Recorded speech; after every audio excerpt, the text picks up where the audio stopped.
Weathered बोलते हैं। पानी के द्वारा किसी रॉक को गला देना क्या होगा? वेदर्ड।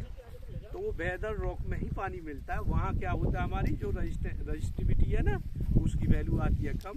जहाँ हमें जमीन के अंदर जो वैल्यू रजिस्टिविटी की कम मिलती है, वही हम बता देते हैं कि यही पानी।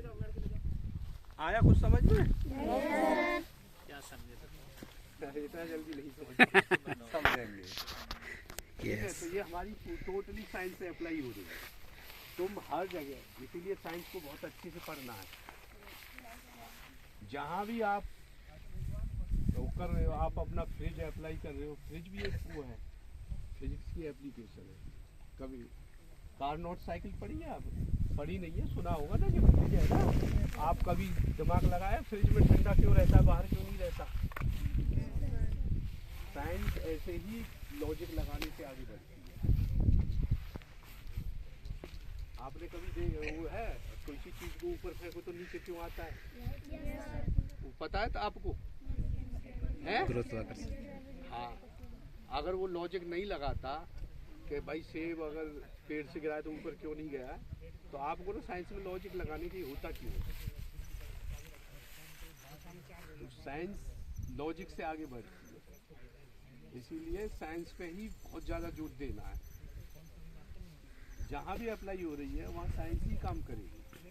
अब देखो, जो हमारा ये होता है सरकमटेंस, या आपका जो वातावरण होता है ना, इसमें भी किसी भी पैरामीटर की अगर वैल्यू कम हो जाए ना, वहाँ यानी कोई भी पैरामीटर कम हो जाए तो आपको जीने में प्रॉब्लम हो जाएगी, यानी सांस लेने में प्रॉब्लम होगी, कुछ बीमारियाँ होंगी, तो खत्म हो। सब जगह साइंस ही काम करती है।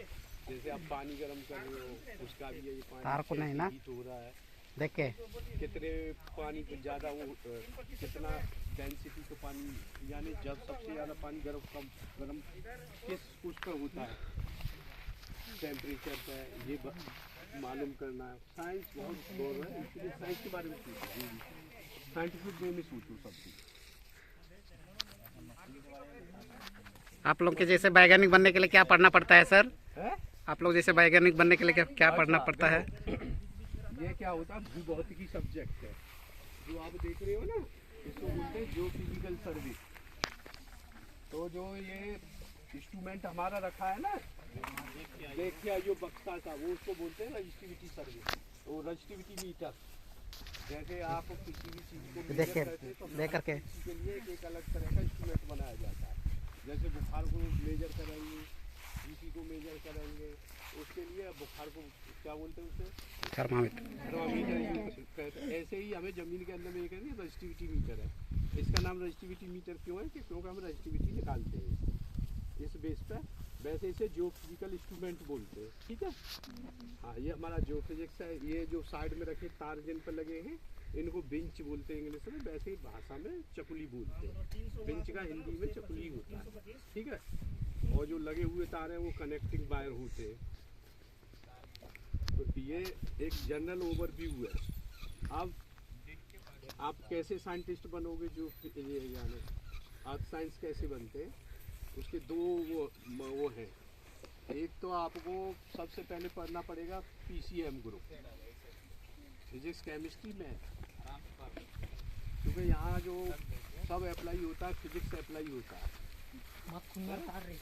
तो 12th के बाद क्या करना है, आपको BSc लेनी है, और उसमें अगर ऑनर्स में जाना है तो जियोलॉजी ऑनर्स, जियोलॉजी के साथ फिजिक्स जरूर रखना है, थोड़ा दूर रहो, फिजिक्स नहीं छोड़ना है, तार से दूर रहो। नहीं तो फिजिक्स ऑनर्स लो, सब्सिडी क्या रहेगा आपको, जियोलॉजी और मैथमेटिक्स।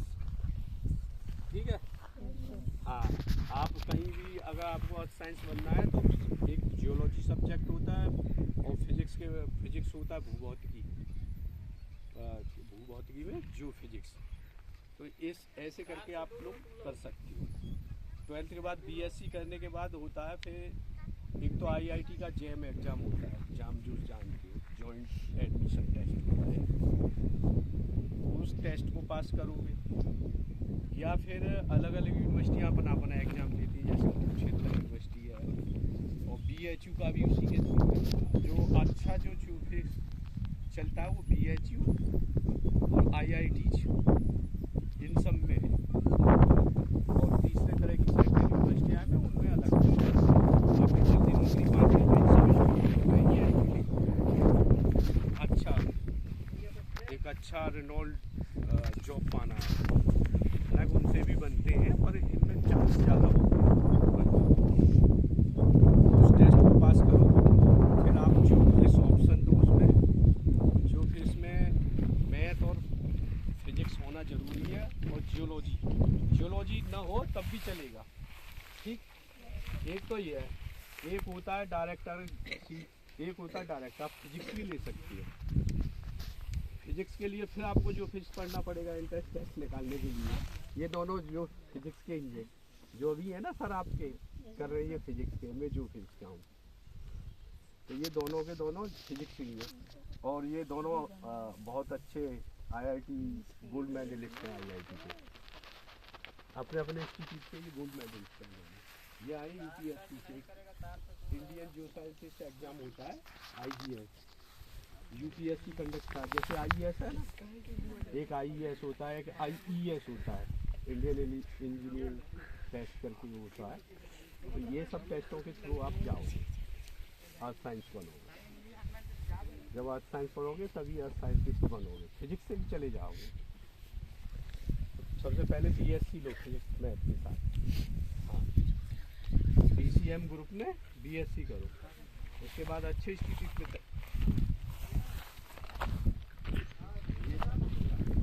और कोई डाउट है? चलो, अब देखो ये है ना, जैसे हम ये ऐसे ही तेल खोजते, ऐसे ही आप मिनरल खोजते, ऐसे ही सोना चांदी खोजा जाता है। तो जो फिजिक्स है ना, अलग अलग भागों में बटा है। इसके 7 ब्रांच होते हैं जो फिजिक्स ही मेन में।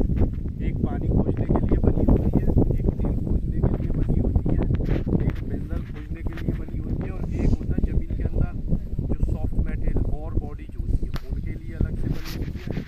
और तुम्हारा जो होते हैं ना रेडियम, थोरियम, इसके लिए एक अलग मेथड है। सबके लिए अलग अलग मेथड है। जो फिजिक्स के 7 टॉपिक होते हैं, 7 मेथड होते हैं जो फिजिक्स। उन 7 मेथड में से एक मेथड ये पानी खोजने का चलता है, और अलग मेथड है उसे सेस्मिक मेथड। जो तेल और गैस खोजते हैं ना, उसे सेस्मिक बोलते हैं। और अर्थक्वेक, भूकंप इंजीनियरिंग पढ़ी है, सुना है आपने? जो अर्थक्वेक आता है भूकंप, उसके लिए जो फिजिक्स की होता है, उसके लिए अलग है सेस्मोलॉजी। और तेल खोजने के लिए सेस्मिक है, उसमें मैग्नेटिक मेथड है। जो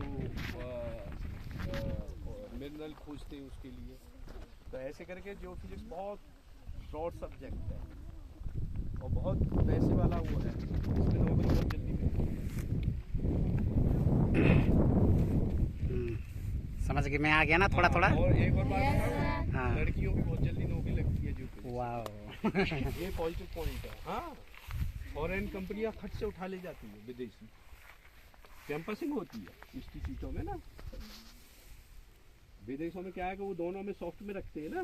जैसे फील्ड में तो लड़के हैं ही है, जो फिजिक्स लड़कियां कम पढ़ती हैं। तो जो ऑफिस में जो काम करती है ना, तो उसको जानकारी तो होनी चाहिए ना। इसके 2 पार्ट होते हैं, एक तो ये डाटा कलेक्शन होता है, तो इसमें तो ज़्यादा होते हैं लड़के, ये डाटा एक्विजिशन बोलते हैं, जो अभी हम डेटा कलेक्ट कर रहे हैं ना। एक ऑफिस में जैसे अब ये तो हम डेटा ले गए, ये क्या होता है, जैसे आप अपने ब्लड की चेकिंग कराने जाओगे तो पहले ब्लड दे दोगे ना जमीन, तो अपनी बॉडी से वो लैब में जाएगा, है ना।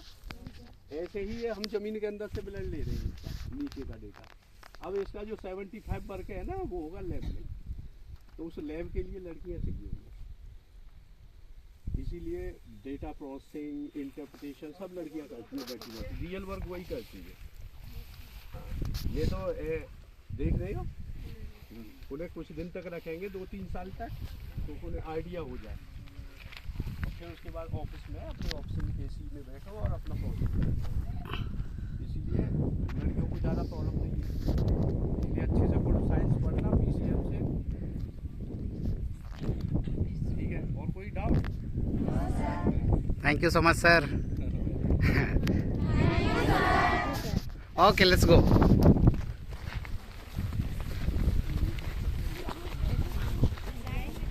लाइन में